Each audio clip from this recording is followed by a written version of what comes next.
When I sat down with Donald Trump in Palm Beach, we had a lot of ground to cover. Why doesn't he sound more presidential? How can he be not ruling out Marco Rubio as a running mate when he has is airing an ad calling Rubio corrupt and dishonest?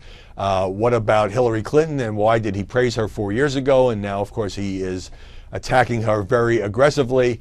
But I also wanted to focus on Trump's feelings about the media, and I wanted to focus as well on what he's had to say about libel laws.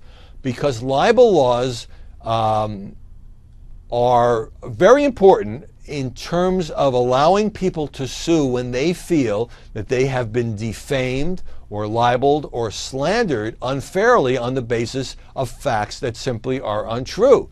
Trump says, and he said this repeatedly now, that he wants to tighten the libel laws to make it easier for public figures such as himself, such as people in politics, such as people who are famous for just about anything, to sue a media outlet, a newspaper, a television network, a magazine, a website, if they are being unfairly attacked. So I asked him about this, and this prompted an email from Sam P. Sam says, in your interview with Trump, he doubled down on the libel bit, saying he would change the law. Why, oh why, did you not quote the Constitution and First Amendment, etc., to him, re freedom of the press, the only organization to be so mentioned, and ask him about that little detail? Well, here's what I say. The First Amendment is one of the best amendments, and it does guarantee freedom of the press and freedom of speech.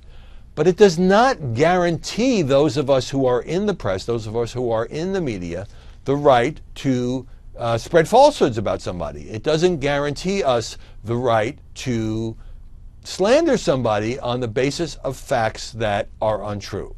Now, the Supreme Court, in a famous 1964 decision, set up a test for a public figure to successfully sue.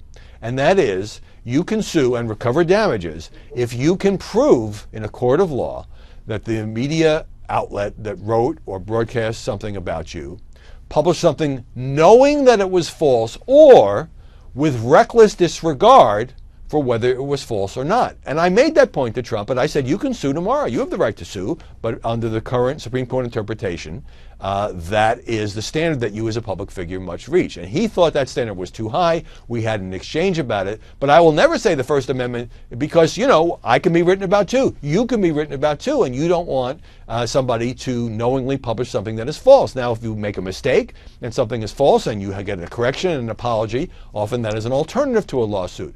But I may disagree with Donald Trump on this because he seems to feel that attacks that are unfair, he did use the word false, false information, knowingly false, should not be allowed.